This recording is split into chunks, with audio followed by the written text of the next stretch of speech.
제가 20년 더 된 것 같아요.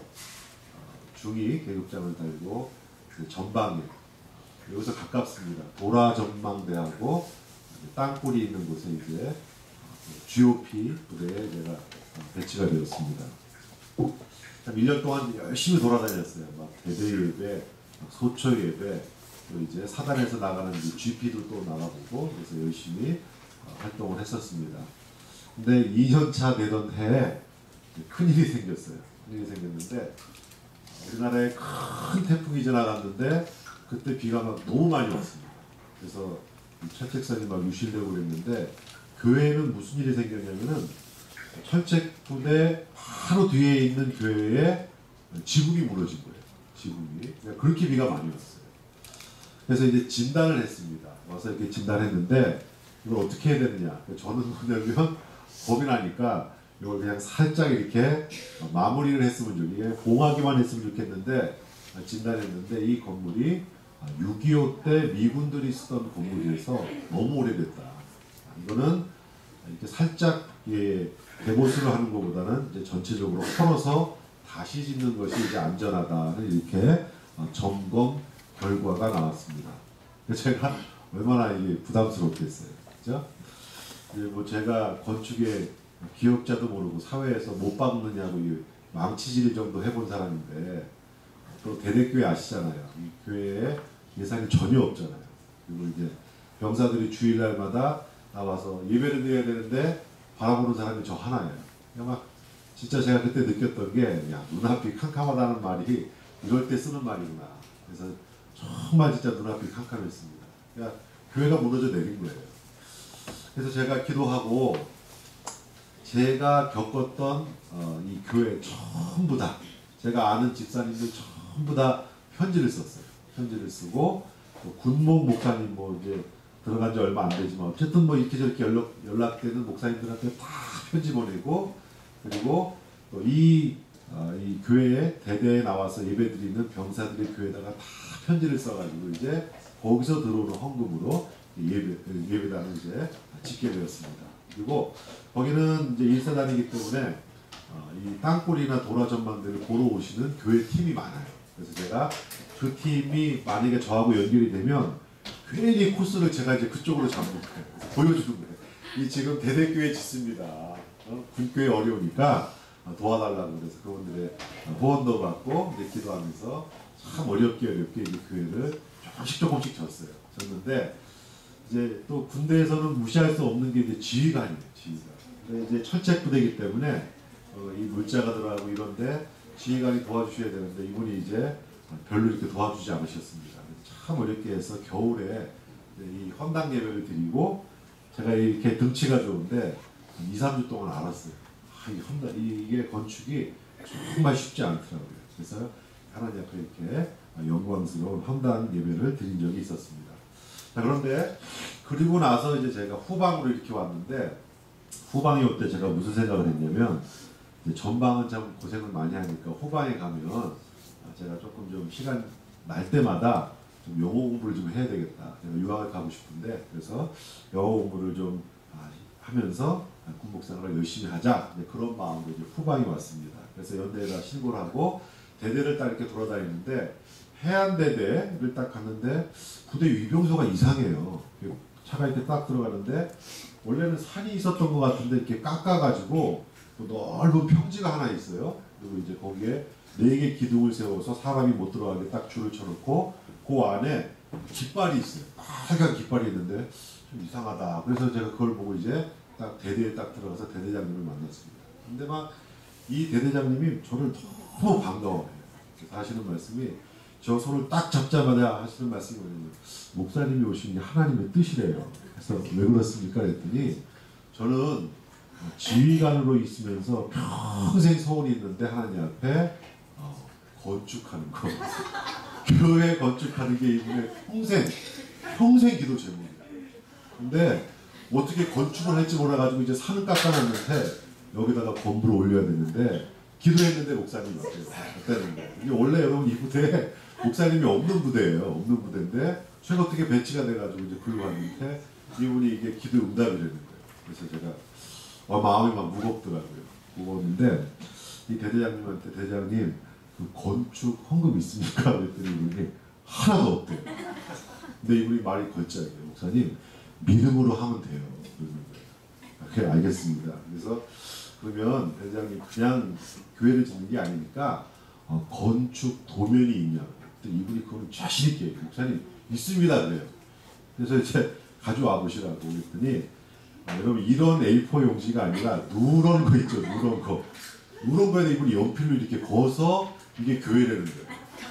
그래서 제가 설득을 했어요. 대장님 교회는 그렇게 짓는 게 아니고 이 정식으로 건축하는 분들이 설계 도면을 낸 걸 가지고 이걸 이렇게 서류를 올려서 승인을 받아서 이제 교회를 짓는 거라고 이렇게 제가 설명을 드렸어요. 그랬더니 이분이 말하는 게 뭐냐면 그러니까 목사님이 온 거 아니냐고 믿음으로 하면 된다고.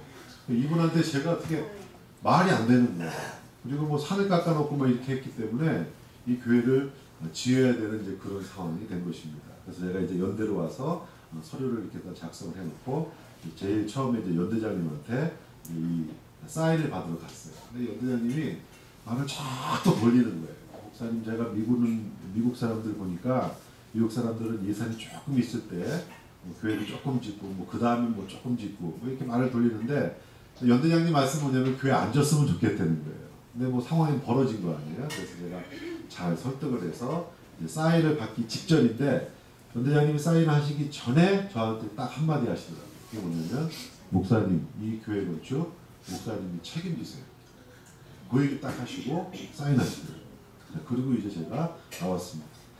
어떻게 해요 이제. 그래서 이제 벌어진 일이니까 제가 기도 열심히 하고 이제 이 부대에 나오는 병사들의 사회에 있는 교회에다가 다 편지 보냈습니다. 다 편지 보내고 그것이 이제 해안대대였기 때문에 해안대대에 있는 교회들 찾아다니면서 이제 군 교회 건축을 위한 이제 특별 예배를 드리면서 저는 설교하고 또 이 대장님은 이제 이 트럼펫을 잘 부셨어요. 그래서 이제 색스폰인가요? 그래서 이제 불어가면서 이제 예배를 드리면서 헌금을 받아서 이제 교회를 잘 건축하게 되었습니다. 아주 잘 졌어요. 그래서 한 70% 정도 이제 졌는데 이제 이 지붕이 올라가기 직전인데 일에 대해서 연락이 왔어요. 목사님 빨리 좀 오시라고. 근데 대장님 얼굴이 막 하얘졌어요.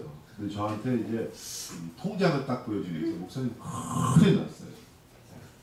매주마다 여기저기에서 이제 헌금이 딱 들어왔는데 목사님 헌금이 며칠 전부터 안 들어오는데 지금 건축을 못하고 있습니다.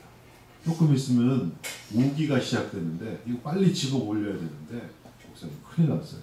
지금 저는 일단 위에다가 보고도 해야 되는데 목사님이 좀 어떻게 해결 좀 하라고 이제 대대장님하고 막 그렇게 진지하게 얘기하고 있는데 연대에서 전화가 온 거예요. 연대장님이 좀 찾는다는 거예요. 그래서 이제 연대에 딱 들어갔는데 연대장님 만나러 들어가는 복도에서 이제 간부들이 저를 쳐다보는데 막 싸늘해요. 막 시선이 싸늘한 시선으로 저를 쳐다보는데 연대장님 저를 딱 앉혀놓고 하는 말이 목사님 이대대 교회 어떻게 되는 거냐고. 그래서 이제 제가 뭐 할 말이 없잖아요. 그래서 연대장님 저에게 필요한 게 시간이니까 저한테 좀 시간을 주십시오 라고 이렇게 말씀을 드리고 잘 나왔습니다. 나와서 이제 그 다음 날부터 이제 새벽기도 하는데 와 정말 입안이 말라요. 입안이 바싹바싹 마르는데 하나님 앞에 간절히 기도합니다. 하나님 정말 큰일 났습니다. 하나님 어떻게 그렇게 성실하게 채워주시다가 하나님 이렇게 헌금이 떡붙일 수가 있습니까? 이거 잘못했다가 주의 영광 가립니다. 지금 간부들이 뭐 지휘관까지 난리가 났는데 하나님께서 해결해달라고 간절히 기도했는데 이제 하루가 지나고 이틀이 지나고 일주일이 지났어요. 아무 응답이 없어요. 10일이 지났어요. 그래도 아무 응답이 없어요. 근데 한 2주쯤 지났는데 다시 한번 이제 이대교에서 연락이 왔습니다. 빨리 오시라는 거예요. 빨리. 그래서 제가 이제 불현학교에 갔는데 한 여집사님이 그리고 그때는 이 돈이 굉장히 큰 돈이에요. 1,000만 원을 가지고 왔어요. 1,000만 원. 근데 그 내용이 너무 은혜스러운 거예요. 이분이 뭐 하시는 분이냐면 미용실을 하시는 집사님이에요. 미용실을 하시는 집사님인데 이분이 얼마나 헌신된 분이시냐면 뭐 주일 예배, 수요 예배는 물론이고 미용실 하시는 분들은 아마 금요일날 같은 때 그냥 영업하실 거예요. 그런데 이분은 금요일날 구역 예배가 있을 때 써붙여요. 저 예배 드리러 갑니다 하고 이제 문을 닫아요. 그리고 구역 예배 드리는 뭐 그렇게 헌신된 분이에요. 근데 이분이 교회에서 이제 막 간절히 기도하는데 이제 생전 그런 기도를 해본 적이 없어요. 그런데 자기 입으로 막 군선교를 위해서 기도하는 거예요. 그런 기도를 해본 적이 없는데 뭐 누구 일가 친척 중에서 군에 간 사람도 없는데 막 기도를 하는데 입에서 막 군 기도가 나오는 거예요. 그래서 내가 이게 무슨 기도인가? 그래서 정신을 차리고 이분이 이제 다시 한번 기도하시는데 또 자기도 모르게 이제 군 선교를 위해서 뭐 자기도 모르게 막 기도를 하시는 것입니다. 그래서 이거는 하나님의 뜻이 있겠다. 그래서 그 교회에 청년한테 연락을 해서 우리 교회 청년 중에서 누가 군대 갔느냐 수소문 해보니까 지금 교회를 짓는 이대대 교회에 이제 연결이 되는 거예요. 그래서 그 교회 그 부대에 무슨 일이 있냐 물어봤더니 이제 교회를 짓다가 지금 헌금이 안 들어와서 이제 헌금이 없어서 이제 예배당을 짓다가 중단이 됐다는 말을 듣고 이분이 기도하고 1,000만 원을 가지고 오신 거예요. 근데 내용을 보니까 이제 너무 의했어요. 이분이 미용실을 하시면서 조그만 아파트에 살았는데 이제 그 돈을 모아서 이제 좀 큰 아파트로 가려고 했던 그 돈을 1,000만 원을 뺀 거예요. 뺐는데 남편한테 허락을 받아야 되죠. 남편한테 허락을 받는데 남편의 형편은 더 어려워요. 왜냐면 직장 생활을 잘 하시다가 이분이 이제 사업을 하려고 사업을 막 하려고 할 때 부인이 이런 얘기를 하는 거예요. 근데 남편이 믿음이 더 좋고 뭐라 그러냐면 여보 우리가 하나님 앞에 더 드려야 되는데 지금 형편이 이러니까 당신이 원하면 1,000만 원 우리가 기쁨으로 드리자고 해서 이분이 이걸 가져. 야, 제가 너무 오래 받았어요. 참 망설여졌는데 정말 하나님이 주셨구나 해서 그 헌금을 받았는데 더 놀라운 것은요. 그 헌금이 들어오고 나서 그날부터 또 헌금이 들어오는 거예요.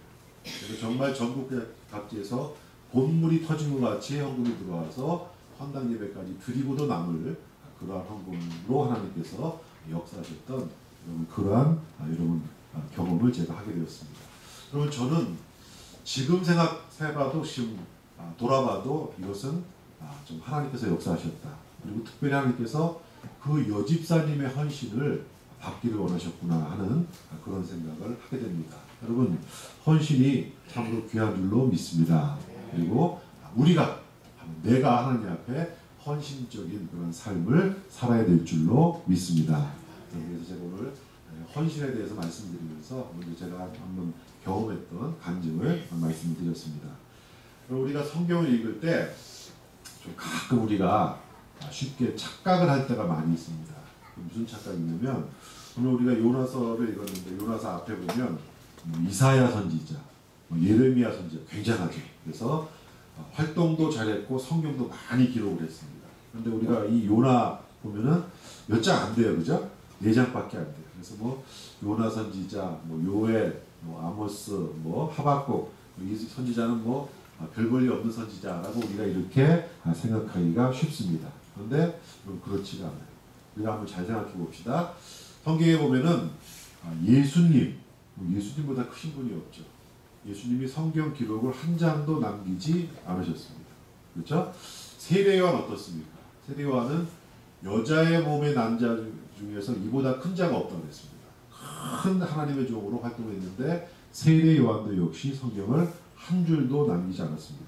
그러니까 이런 걸 생각해 보면 성경을 기록한 분량하고 그 사람이 크기하고는 전혀 상관이 없는 것입니다. 여러분 오히려 이 요나는 한 시대를 풍미했던 한 시대에 하나님께서 들어주셨던 아주 큰 선지자인 것을 알 수 있습니다. 우리가 한번 말씀 한번 볼게요. 열왕기하 14장 25절 말씀 한번 보겠습니다. 이스라엘 하나님 여호와께서 그 종 가드 헤벨 아미떼의 아들 선지자 요나로 하신 말씀과 같이 여로보암이 이스라엘 지경을 회복하되 하맛 어귀에서부터 아라바 바다까지 하였다라고 이렇게 기록하고 있습니다. 그럼 이 여로보암은 이 북이스라엘을 이제 처음에 창건했던 첫 번째 여로보암과 비교해서 여로보암 2세라고 얘기하는 그 왕입니다. 왕인데 이 왕이 아주 정치를 잘했어요. 그래서 이 나라가 얼마나 커졌냐면 하맛 어귀에서 아라바까지, 그러니까 큰 지역을 확보해서 전에 없는 그러한 번성과 또 평화를 구가했던 나라가 바로 이 시대인 것을 알 수 있습니다.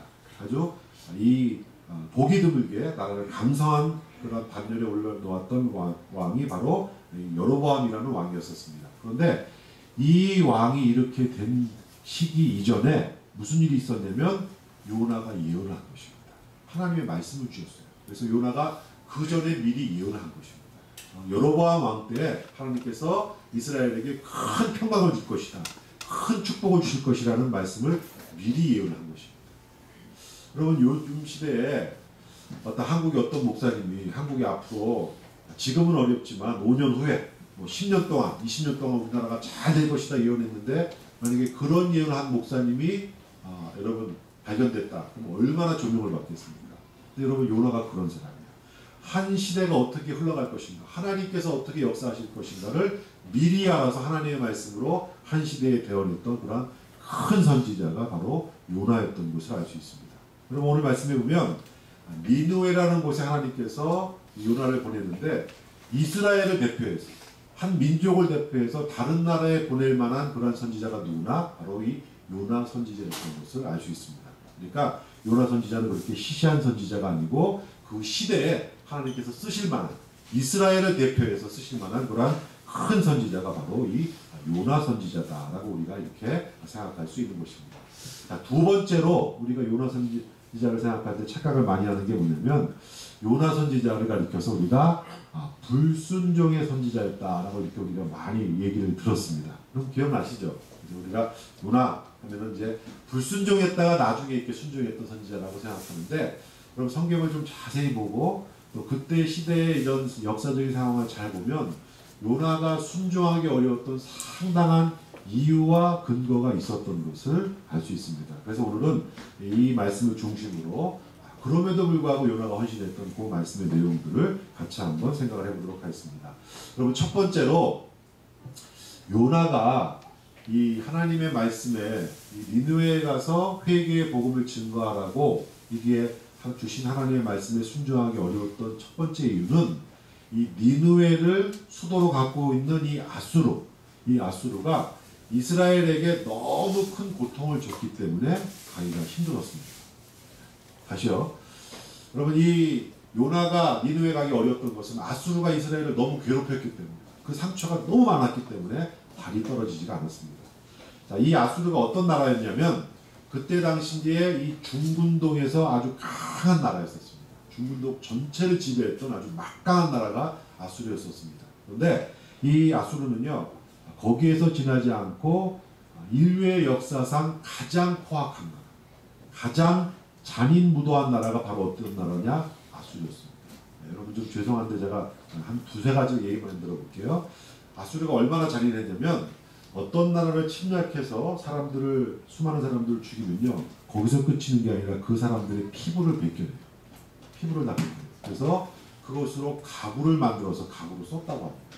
이게 사람이 아니에요, 사람. 그리고 사람들을 죽이면요, 이 목을 다 베서 해골을 다 모아요. 그래서 그것을 피라미드처럼 쌓아놓습니다.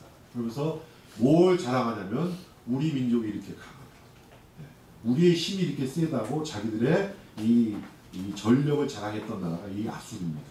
그래서 역사학자들이 이 아수르를 가리켜서 뭐라 그러냐면, 동방의 망나니, 동방의 깡패국가라고 불릴 정도로 이 아수르는 그렇게 포악한 나라인 것입니다. 그런데 여러분, 이렇게 해서 이 아수르가 악하니까 하나님도 아셨어요. 하나님이 뭐라고 얘기하시냐면, 나홈서 3장 1절에 보면, 화 있을진저 피성이요 그 안에는 거짓이 가득하며 포악이 가득하며 탈취가 떠나지 아니하는도다 라고 얘기하고 있습니다. 여러분, 하나님께서 아수르를 가리켜서 뭐라고 부르냐면, 너희는 어떤 성이냐? 피해 성이라는 거예요. 피해 성.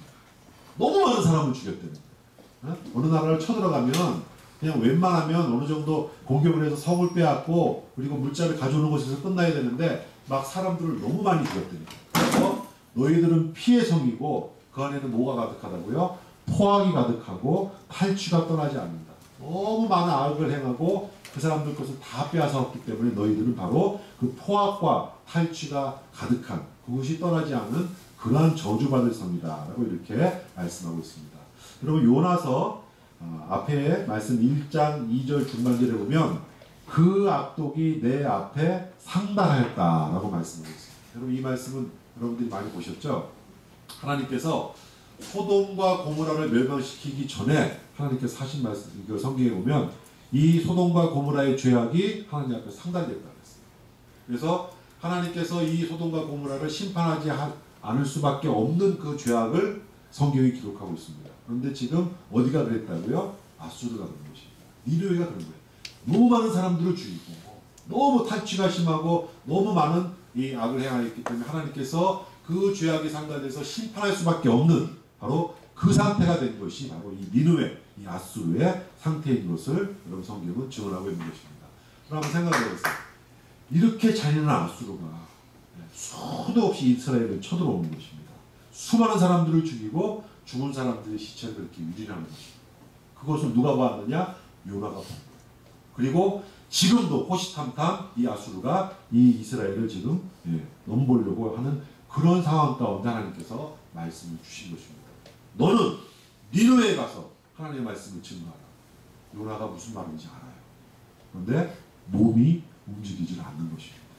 그럼 한번 생각을 해보세요. 과거에 일본이 우리나라에 얼마나 큰 고통과 아픔을 주었습니까? 그런데 지금 또 일본이 우리나라에게 그런 아픔을 주는데 하나님께서 지금 너 동교에 가서 일본에 가서 선교하라 그러면 여러분 우리의 심정이 어떻겠습니까? 말씀은 무슨 말인지 아는 것입니다. 그런데 우리의 몸이 우리의 발걸음이 떨어지지가 않는 것입니다. 바로 여러분 이것이 요나가 첫 번째로 지금 니느웨에 가서 회개의 복음을 증거하기 어려웠던 이유로 우리가 생각할 수 있는 것입니다. 우리 교회 보면 지금 우리 조민 형제가 군대 갔죠, 그죠? 우리 대한민국의 남자들은 때가 되면 이제 군대에 가야 됩니다. 우리 청년들 군대 가기 좋은 사람 한 사람도 없죠. 왜냐면 사회에서는 너무 자유롭게 왕같이 생활하다가 군대 가면 너무 고생하니까 군대 가기 싫습니다. 또 아마 두세 번째 이유 될 것 같은데 군 생활에 경험이 없어요.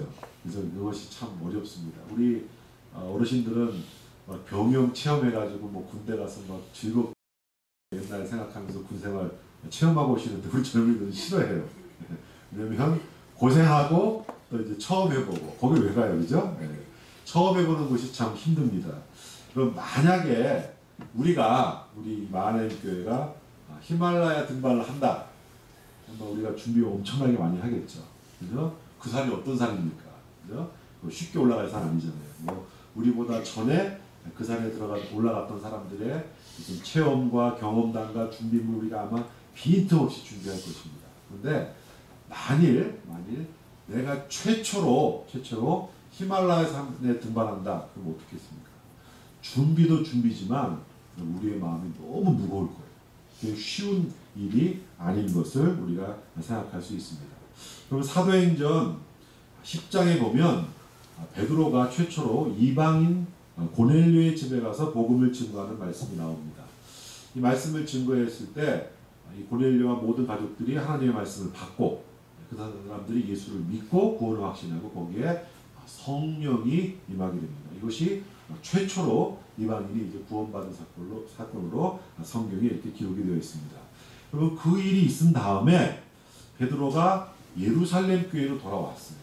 예루살렘 교회로 돌아와서 예루살렘 교회 교인들이 야 베드로야 너 정말 잘했다. 너는 역시 수제자다. 누구보다도 먼저 이방인의 집에 가서 네가 복음을 증거했구나. 너 전도했구나. 잘했다. 수고했다. 네가 예수님 말씀에 순종했다. 네가 예루살렘 교회의 명예를 세웠다. 라고 이렇게 칭찬한 것이 아니라 말씀을 보면요. 정반대의 말씀이 나와 있는 것을 알 수 있습니다. 한번 말씀 보시겠어요? 사도행전 그 다음 말씀 11장 1절부터 3절에 보면 이런 말씀이 있습니다. 유대에 있는 사도들과 형제들이 이방인들도 하나님의 말씀을 받았다함을 들었더니 베드로가 예루살렘에 올라갔을 때 할례자들이 비난하여 이르되 내가 무할례자의 집에 들어가 함께 먹었다 하니라 하고 이렇게 말씀하고 있습니다. 그러니까 예루살렘 교회가 발칵 뒤집힙니다. 왜 갔냐? 베드로야 네가 왜 이방인에게 갔느냐? 왜 그들에게 복음을 증거했느냐? 네가 어떻게 할례 받은 사람으로서 네가 어떻게 사도로서 이방인과 함께 너희가 어떻게 먹고 마시면서 교제했느냐 하면서 오히려 베드로를 비난하고 있는 것을 알 수 있습니다. 말이 안 되죠, 그죠? 그럼 말이 안 되는 거예요. 여러분 지금 베드로를 놓고 베드로를 비난하고 있는 제자들과 교인들은 어떤 사람들이냐면 예수님의 사역을 다 보고 경험한 사람들. 예수님께서 천국 복음을 유대인들뿐만 아니라 이방인들에게도 증거했던 것을 봤습니다.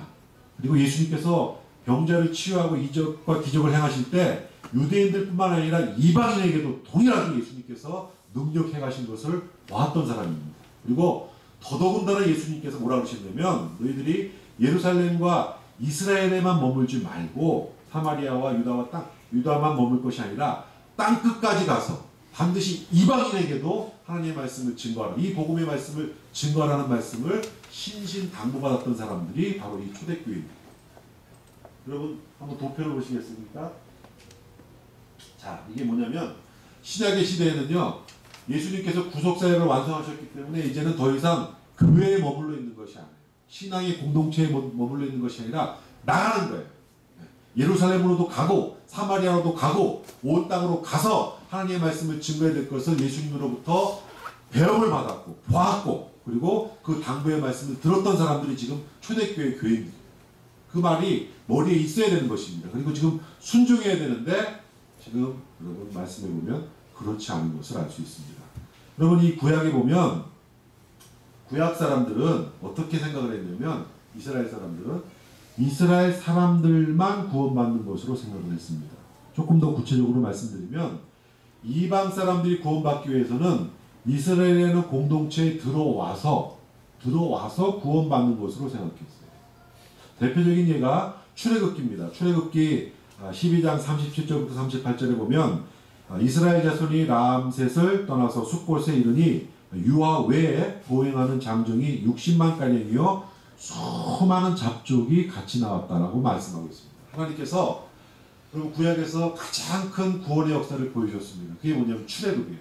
그래서 이스라엘의 장정 60만들과 이스라엘 모든 민족이 나오게 하셨는데 거기에 따라 나왔던 사람들이 어떤 사람들이냐? 잡족들, 이방인들, 누구든지 이 하나님의 역사에 동참하길 원했던 모든 사람들이 여기에 참여해서 구원의 역사에 참여했던 것을 알 수 있습니다. 여러분 그것이 이 그림으로 보면 이렇게 되어 있습니다.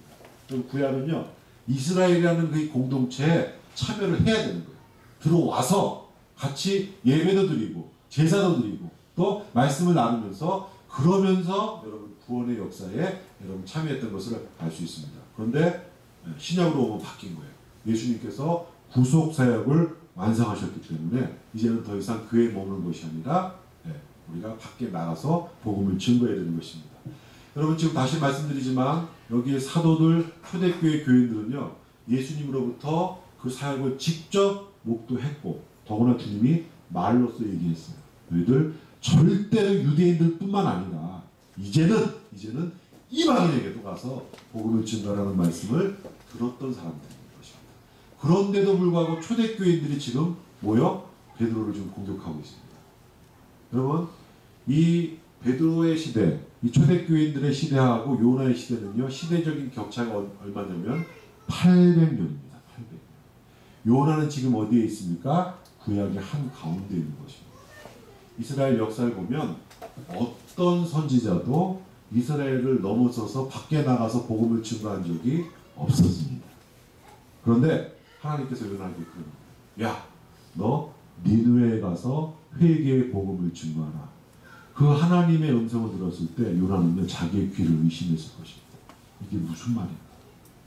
이런 적이 없었는데 그 누구도 그 어떤 선지자도 이스라엘을 넘어서서 복음을 증거한 적이 없었는데 이게 무슨 말인가? 자기의 귀를 의심했던 것입니다.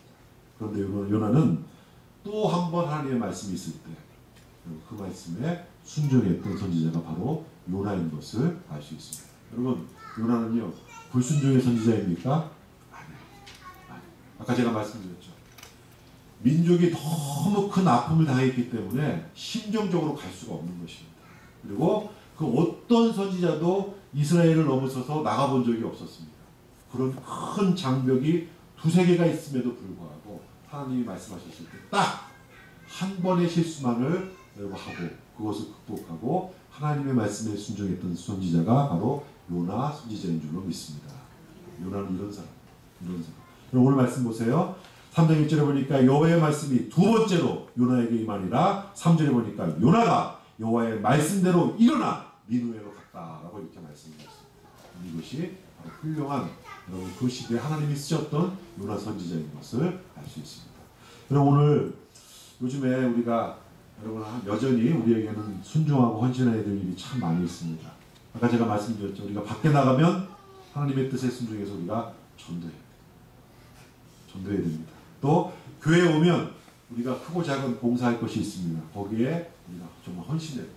또 우리가 이 시대에 하나님 나라의 일을 놓고 우리가 기도하면서 또 헌신해야 될 일들이 많이 있는 줄로 압니다. 근데 참 우리가 헌신하는 것이 쉽지가 않아요. 왜 그렇습니까? 우리가 너무 바빠요.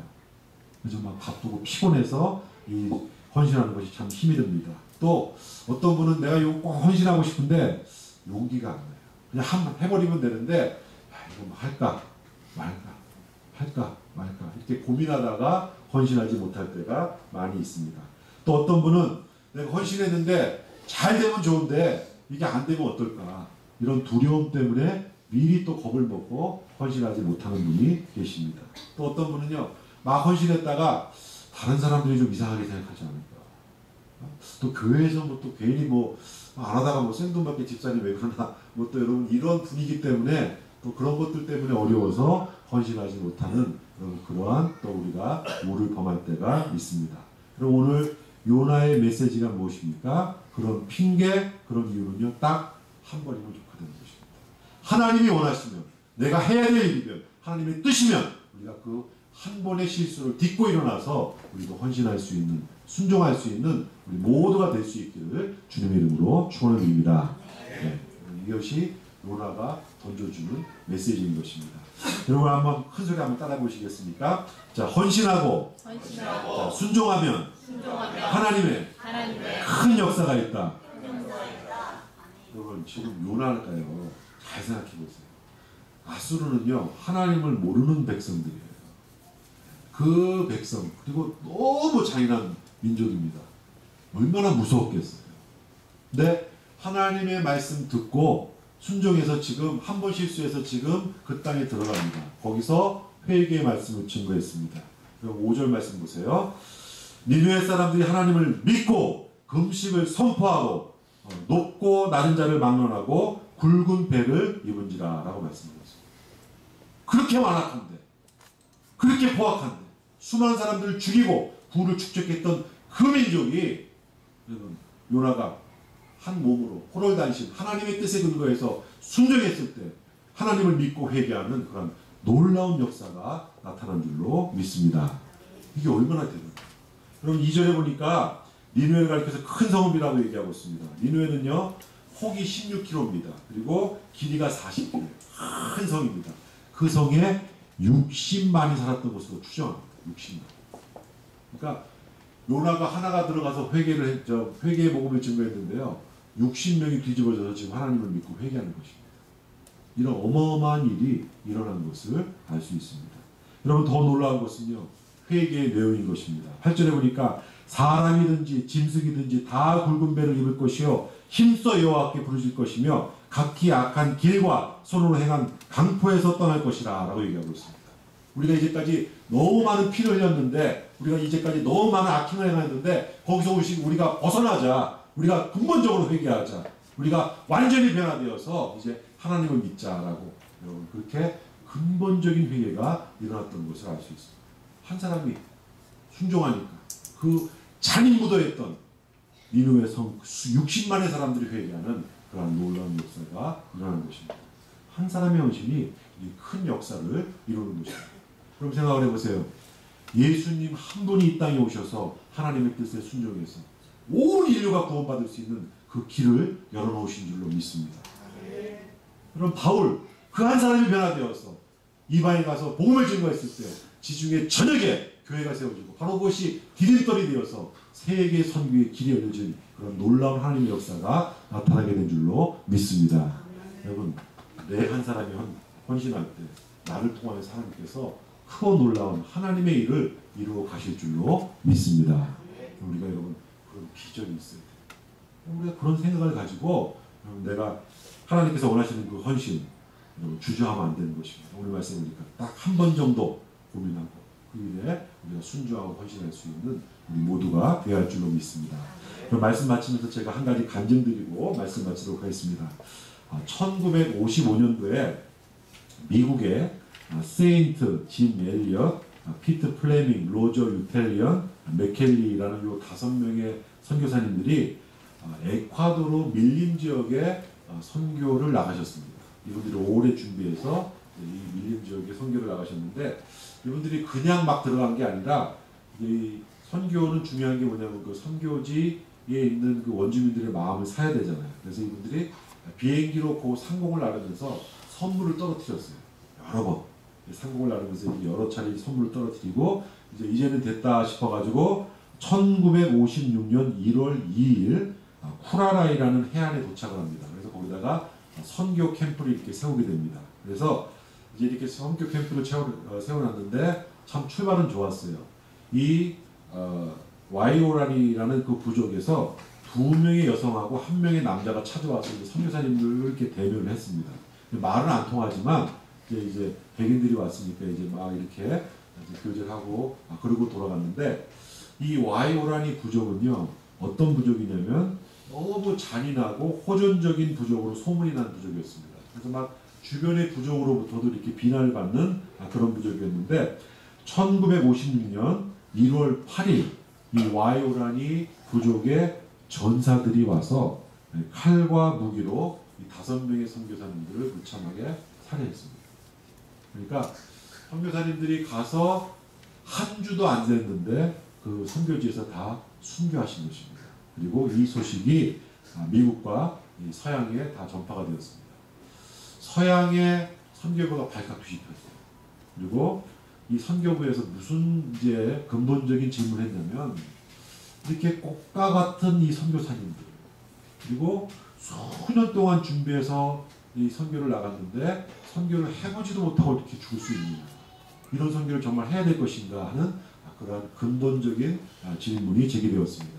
그리고 무엇보다도 이 선교사님들의 이 가족들이 큰 아픔과 여러분이 슬픔 가운데 빠지게 되었습니다.